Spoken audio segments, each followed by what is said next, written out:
William Baker, also known as Flint Marko, is a formidable foe thanks to his unique ability to control sand. First off, he can transform his entire body into sand. Imagine him shifting from a solid form to flowing sand, capable of molding into various shapes like giant fists or swirling sandstorms.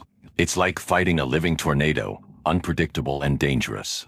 Sandman can also adjust the density of his sandy form, making him as hard as concrete or as light as a puff of smoke. Trying to physically harm him is akin to hitting a sturdy sandcastle. It's tough and not very effective. His durability is remarkable. Even if he's blasted into pieces, he can regenerate himself, returning to form like nothing happened. It's like playing whack-a-mole with sand. Defeating him once doesn't mean he's gone for good. But here's where it gets tricky. Sandman isn't limited to manipulating his own sandy body. He can control any sand nearby. This means he can create sandstorms, barriers, or even bury his enemies alive. It's like battling the entire Sahara Desert with bare hands, exhausting and futile. Moreover, he can absorb more sand to increase his size and strength, becoming an even greater threat. He's like a walking sand magnet, constantly growing and replenishing his power. So, Sandman is tough, adaptable, and not to be underestimated. Facing him requires a solid plan and careful strategy. Thankfully, I have a few tricks up my sleeve. My contingency for Sandman heavily relies on one thing only. Let me explain. While William Baker, aka Sandman, might seem unstoppable with his sand manipulation powers, he's got a significant weakness, and it's water. Water affects Sandman in a unique way. It doesn't just get him wet, it softens his sandy form, making it harder for him to control. It's like trying to sculpt with wet sand. It loses its shape and structure. This weakness isn't just a temporary inconvenience, it can completely neutralize him. Enough water can cause his sand particles to clump together, essentially immobilizing him. It's like turning him into a heavy sandbag, sluggish and ineffective. But it's not as simple as dousing him with water. Sandman is no fool. He'll do everything to avoid it. We're going to saturate the battlefield. We've got water-based projectiles ready to go, along with high-pressure sprayers.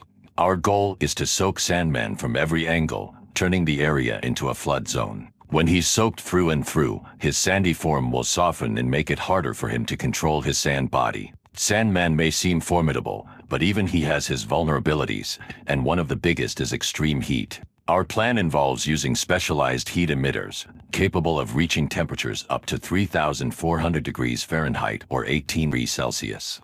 Now, why does heat work so effectively against him? Well, it's all about his composition. Sandman's sandy body is highly impure silicate, which means it's susceptible to melting and fusing under intense heat. It's like exposing him to a blast furnace. His sandy form loses its cohesion and becomes molten glass. But it's not just about melting him down. The intense heat also disrupts his ability to control his sand. It's like trying to manipulate molten glass. It's too fluid and unpredictable to shape or control effectively. This leaves Sandman vulnerable and disoriented, unable to mount a coherent defense. For execution on foot, a bat blaze can be used.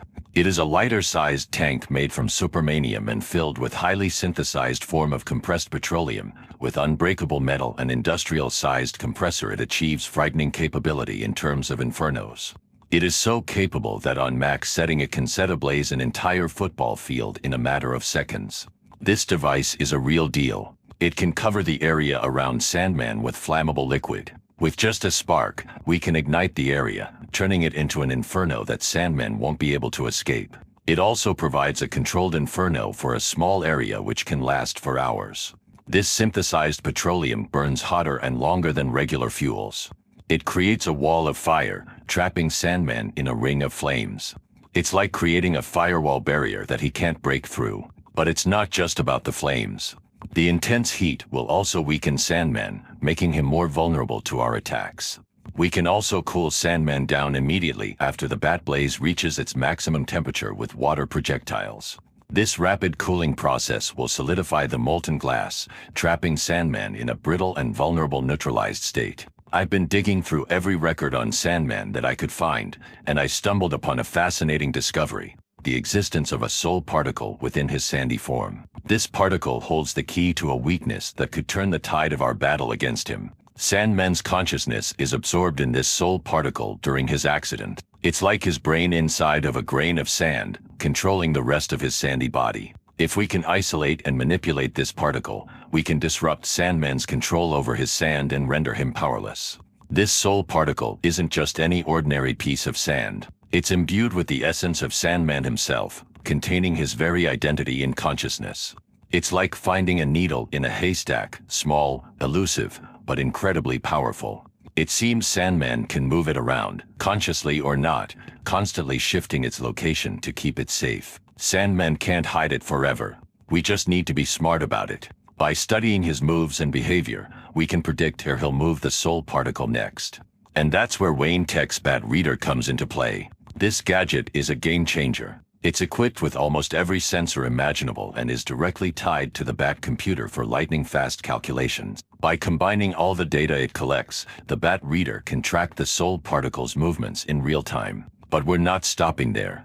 We can mount the Bat Reader onto the Bat Isolator, a device that shoots pipe projectiles capable of isolating the soul particle from Sandman's body. Once isolated, we can trap it in a containment unit, leaving Sandman powerless and at our mercy. In reviewing Sandman's files, another significant discovery emerged: his deep care for his daughter, Penny. This presents a potential leverage point in our approach. Upon confronting Sandman, the primary strategy will be to offer him a path to redemption through his daughter. The Wayne Foundation will step in, providing Penny with financial support and employment when she becomes an adult, thereby removing any financial motivations behind Sandman's criminal acts. The aim is to persuade him to surrender and begin anew for the sake of his daughter. However, if Sandman rejects this offer and goes berserk, we must be prepared to take decisive action to neutralize him effectively. Utilizing our arsenal of gadgets and tactics, we will incapacitate him to prevent further harm. I am vengeance. I am the night. I am Batman!